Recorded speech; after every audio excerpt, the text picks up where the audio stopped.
Okay, well, it's time to look to the future, and we are here on stage. I'm going to introduce a wonderful team who have all got some form of experience within off-road motorsport, here and now, and looking to the future.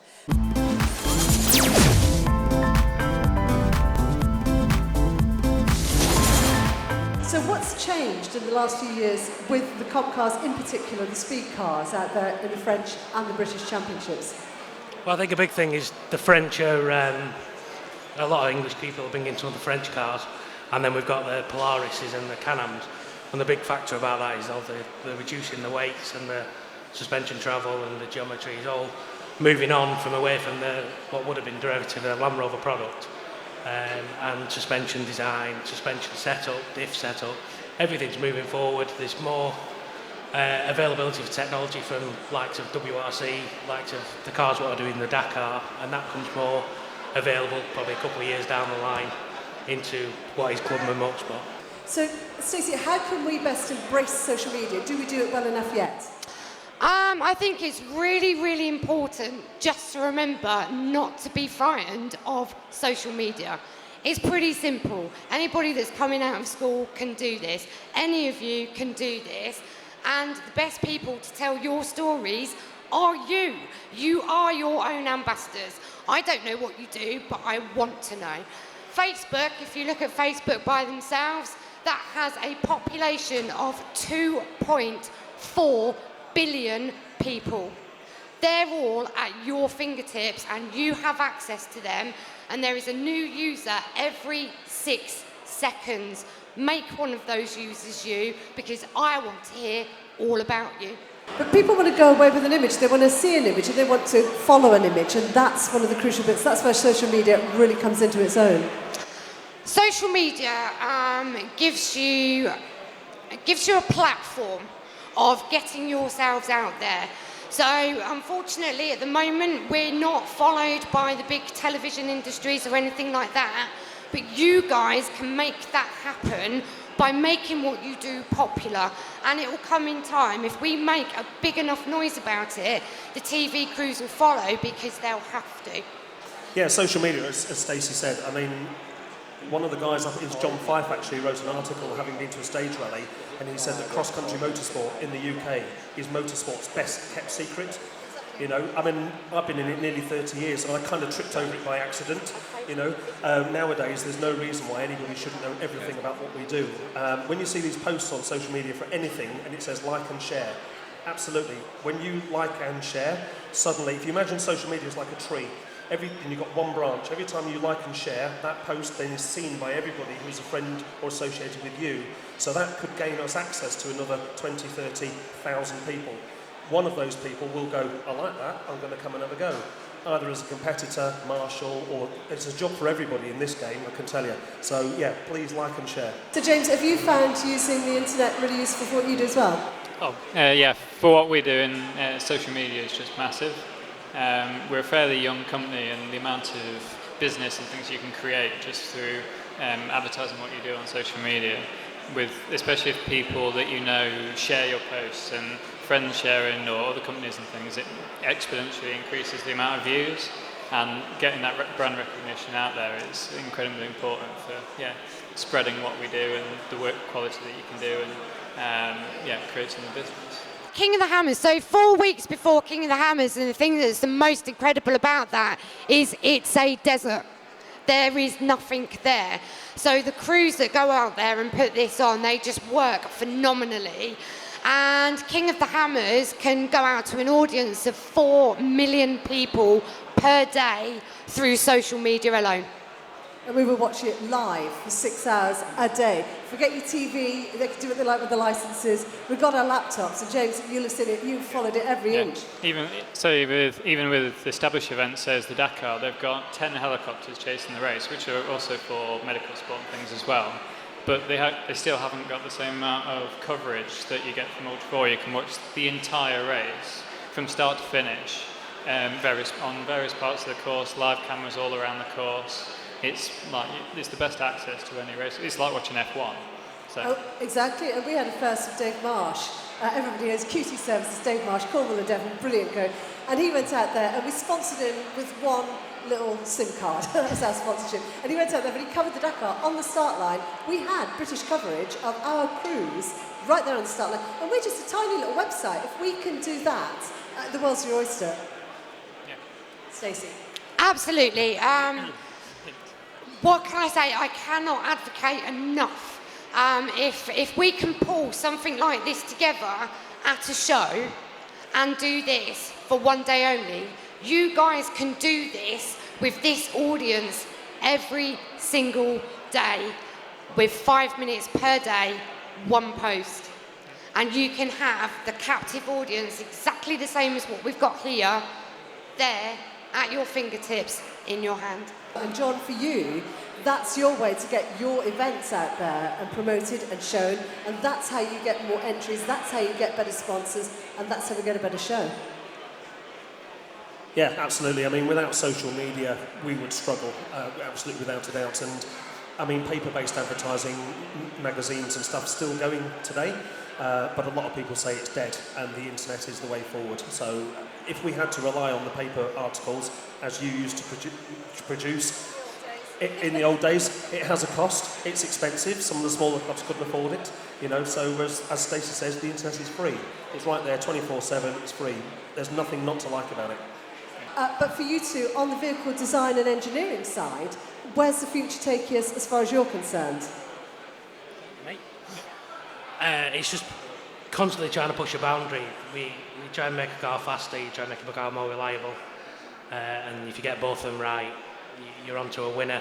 We're still fighting, to be honest, the quickest cars at the moment in the French Championship. So we're actually a few generations kind of behind them. They've been doing this for a lot longer than we have, although we've been doing it, competing in the UK, but to the level they do it at, it's a bit higher. So we're sort of trying to chase and catch up to them quite quickly. But we're getting people involved. We're now on with a new vehicle, which is lighter, stronger, lower. It's trying to move forward, and hopefully we'll get that step closer and closer each time. We're looking at one of your cars right there in the hands of Justin Birchall. This year, just absolutely seared every course he took to. It was so fast, and we had images of him around the Welsh valleys, just sounding sublime. The whole, from engine, transmission, right the way through, is so slick now, so lightweight, so fast, so quick to respond. But actually, takes a bit of looking after as well now. That's the big difference. Yeah, we changed a lot over it in the 2019 winter. We sort of re-engineered a lot of the transmission, saved power to the wheels, and it made a big difference to the car and the drivability, which Justin's proved that this year. He's you know, he won the Goodwood thing, he won the Hill Rally, and he's won the British Championship. And when we was over in France, he was doing relatively well over there. Until a rear diff failure, which I think he was running third or fourth overall at that time. So when we've been right, we've been thereabouts, so if not winning. So we're heading in the right direction. Justin's frame's sort of the last of the older one. This new one's different again, and hopefully we'll, like I said, breach the gap and keep moving forward, which is what we intend to do. I mean, one of the other things, the tyres you've been using, there's a lot of tyre manufacturers out there making a big difference. James, you'll know about this as well from Ultra 4. Tyres really are crucial, but they are moving forward in leaps and bounds. Yeah, the tyres are one of the main parts of our sport, because the physical size you've got to have to clear the obstacles with the rocks and gullies and things we're going through, metre tall rocks all over the place. To be competitive, you've got to be running 40-inch tyre, a metre tall. And each one of them weighs something in the region of 70 kilos. You've got one of them each corner, you've got to damp them, so you need big shocks. You've got to turn them, so you need big power. So everything ends up being heavy. And that's a major struggle that we have. And you're one of the real young crews coming through on design and engineering. I mean, really, to see you coming into the sport is fantastic. Just very quickly, how did you get locked into off-road? I remember going to King of Wales 5 years ago, it would have been. And seeing the cars there and how they cover the terrain, the sort of extremity of it, the excitement to it, and that sort of, I said, I want to do that. And it's taken years to build up, going through all of the classes to be able to afford and to be able to build the type of cars that we need to do. And so, yeah, we've built our way up to where we are now, and now producing what we personally think are some of the top level cars. Dave Fisher, you've already been involved a little bit. Let's go electric. Let's talk a little bit about electric cars. Well, we're trying to just sort of go on to the next stage. We've done electric vehicles now based on VW chassis and this sort of stuff, so it's all available. We've just got to make it work off-road now. Obviously, we want to go for the lightest possible car, so we've got to reduce the amount of batteries we're going to carry in the car. You know, my car out there weighs about 700 kilos, and a Tesla battery weighs about 900 kilos. So it's not going to be the best thing to stick in the back of one of my cars. So we're working on different batteries, different systems, different power plants. It's going to take a long, long time, but we're going in the right direction. I'm chatting with Rick at the moment about various ideas which, from our point of view, might make the electrical people think you're absolutely mad. But maybe it could work, you know, it's the next stage. But we're trying to build a car that's people can start. We need a start level for these guys to get into off-road racing. We're trying to get a cheap car, super light car, that people can finish a race in, feel proud that they finished a race, and then next year they might be going to a bigger car. But I think we need some grassroots cars out there, cheap, that'll survive a race, whether they'll be VW powered or electric powered. Electric power is going to be the way to go, but if we get them at VW power, super light, and just people go out and start having some fun and build from there, and then end up building their own cars, hopefully. Well, I tell you, we had a chat with, you probably heard about Extreme E as well, which is a whole new series. Out there, they're going to do this Blue Planet and everything. And I tried really hard. I tried for about 4 months to get some information back from them. And all they did was nick our Dakar debrief strapline. Thank you very much. But we couldn't get anything from them. Yeah. Now, if somebody does that to us and we say, well, we're off-road, we are off-road motorsports, we're really interested in what you're doing and where you're going with the electric cars. We've got drivers here that could pilot them for you, no problem at all. Why aren't you talking to us? And all we get back is, here's a little video clip, help yourself. Seriously, I got a bit cross. So I phoned up a chap called Richard Morgan, who does classic electrics. And I said to him, if they're doing it, why aren't we? Why haven't we got a car on the start line of the British Cross Country Championship? If they're not doing it till 2021, I reckon we can beat them to it. We can do it. Why haven't we got one? So I spoke to Rick. Rick and I had a brilliant conversation. I spoke to Dave Fisher, another cracking competition. Turns out, not only that, but John Aston, also a complete boffin and has worked on electric cars. Bruce and I thought, well, the next step we need to do is find out how we go about this. I'm just going to bring Bruce in very quickly because you had a long chat with MS UK. Just very briefly, tell us where we're at with it. Well, it was interesting actually because there's been various tarmac events that they've experimented with electric cars, but they've never really considered the off-road side. But to cut a long story short, the last 2 weeks the phone lines have been fairly hot and the emails have been fairly hot, and we've got all the technical information. The MSA or MS UK have shared with us the technical information that they have, and it's changing almost hour by hour. We only found out on Friday the insistence of having 40 tonnes of water as an event to put a fire out has now been thrown out the window because they realise that that is just overkill. It was a bit like the red flag when cars first came out on the road, and they've now put that to one side, and they realise that there was an overreaction to the risks involved with electric cars, because a lot of the original cars, the first cars, the installations weren't refined, and therefore there were elements of risk, larger elements than they were happy with. That's all being worked out, and now they are going to support us, and this mini working group has only been got together in the last 2 weeks. They're going to support us in every way, technically and otherwise, to get a car on the start line, hopefully within the next 12 months. So it's ongoing, and we're getting information on a daily basis. I mean, we passed some information on to Rick this week with pages and pages of stuff on electric, and it's really, really going to come forward.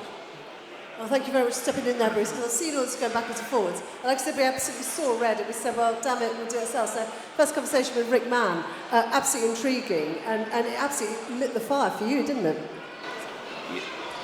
Thanks. Yeah, it's. I think the first thing to do is get the regulations in place. As Bruce was saying, I read them, the initial ones that they put out, and to have 40,000 litres of water on site is just ridiculous. It's complete overreaction.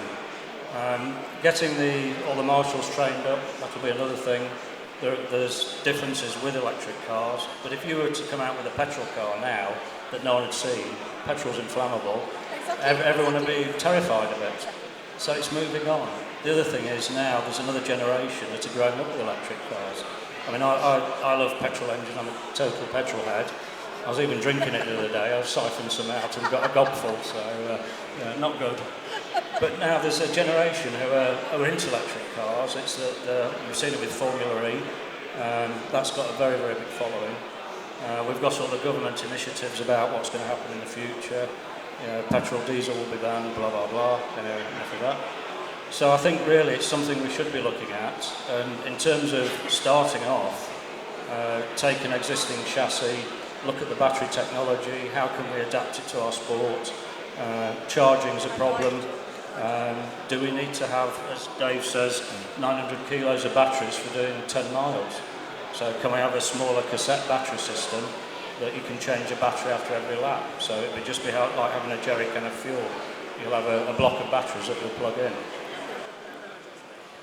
Well, the one thing that everybody doesn't know is that Dave Fisher, Rick Mann, probably Bruce, and I think probably now John Aston, there's a few of the crew will go up, because talking to Richard Morgan at the Classic Electrics, I asked him and I said, how serious is this? Is it possible? Am I going completely mad? Have we missed a trick?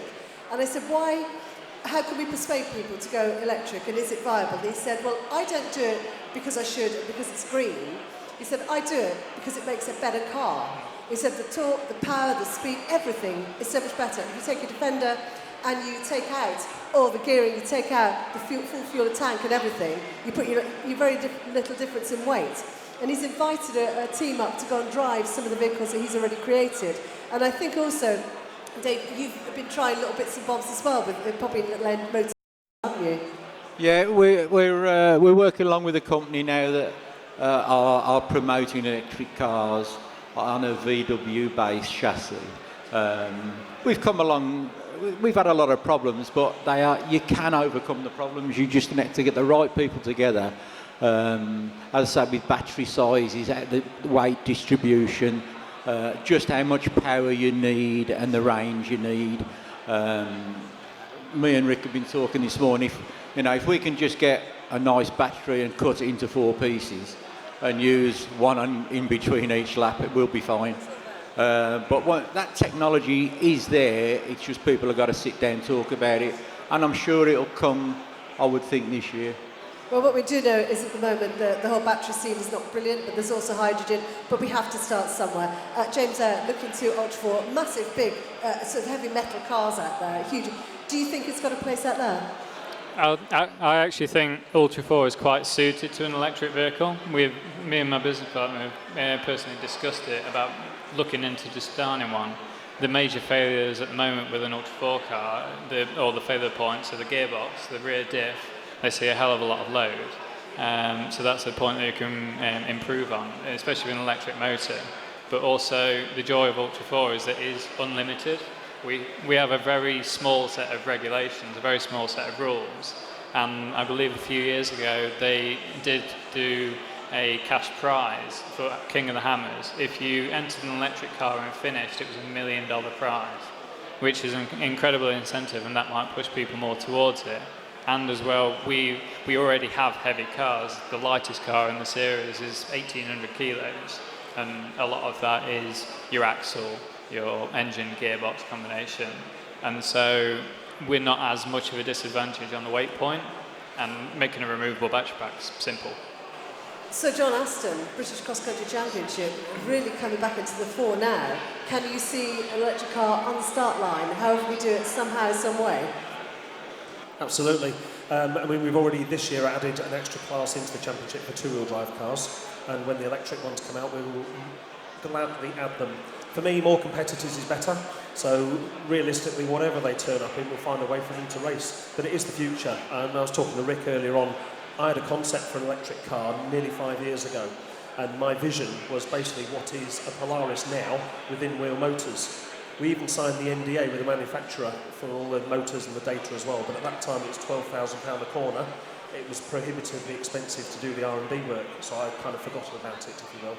But yeah, I'm very excited if there's anything I can add to this. But yeah, let's get one on the start line and let's crack on. What's your vision then, Stacey Reese? What's your vision of the future now for off-road motorsport? Off-road motorsport, for me, I think it's time that we make it a truly international sport. They're all out there, they're doing it all across the world, and back to the social media, we can really bring that all together and do it and grow our family to be one big family. Let's tell the world that we're out there and let's make it our future. Dave Fisher, your vision of the future, which I think is pretty epic. Well, obviously with the people we got here and the vehicles you see around, the knowledge, the technology, the interest of people, it's all here. We just got to put it all together in the right place and it'll come out. You know, perhaps we don't need China to make our batteries, we'll make our own. Well, the future isn't just the cars, it's getting the people involved, and it's finding the more people we get, the more chance of myself and other people who can produce these cars come in more and more business, whether it's our discipline, the Ultra 4 guys, and I think the key is to promoting the sport enough to get the new bodies in, and that's the way. The more people will get, the more chance of we push the boundaries, and the more popular everything will grow. Well, the reason why a lot of us got into this sport is because of the excitement and the challenge of it. And if you see what the Comp Safari cars can do, they're basically Group B rally cars now. Ultra 4 cars, the terrain we cover, just how they cover the ground, the challenges they go through, it's incredibly exciting to watch. And it's something, say, WRC has got viewing figures of tens of hundreds of thousands every year. There's no reason why our sport, with the same excitement level, with a bit more coverage, wouldn't be at the same level. That would mean more competitors, more sponsors. It's better for everyone. Everyone loves competition in the sport. That's why we do it. And if we can get sponsors to help the top guys increase higher, it's only going to improve the sport more. Well, I think we've got a great combination in this country of designers, builders, car builders. The technology's there. What it needs is everyone to come together. Also the social media side of it as well, involving that heavily, put it out there. Let's take it to the rest of Europe and the rest of the world. You know, why can't we take the French on and produce something that's going to beat the French at their own game, or go to King of Hammers and prove we're a really great country. I do have one thing to say about electric cars. Of course, electric is the future, but it has one massive disadvantage, and that's the sound. Okay, now when I was designing my concept car, I was actually with Phil Bayliss and Lance Murphy, who I've seen around here today, and we kind of talked about it, and we spent more time arguing about having a rotary switch on the dashboard so you could decide what noise it made. And I think we agreed on the 50cc moped. As you're coming into corners, and that's exactly where it goes. Yeah. But yeah, on the organisational side, it's something that, stupidity, I think, is the common reason we all agree on why you organise events, because it's incredibly hard work. But yeah, what a challenge, which I've embraced, along with Neil, obviously, and my lovely boss over there. Hello, boss. Yeah, it's great fun. We've done 2 Welsh Hill rallies over the last 2 years. We've run the British last year. We're looking forward to run the British again this year. Just need a few more competitors to actually make it financially viable. Please, anybody? Andy DiGiulio, yeah? You can enter online on your phone now if you wanted to. But no, seriously, we've got some great venues lined up this year that have taken, some of them, 2 years to actually get on the calendar. So come and have a go if you think you're fast enough. And there's the slogan. I love it. Well, listen, from all of us then, that is, I'm afraid, the end of our future section. But thank you so much for looking at it from the organisational side, from the engineering side, from the social media side, from the future, and from our champions current already. Thank you very, very much. That is the future.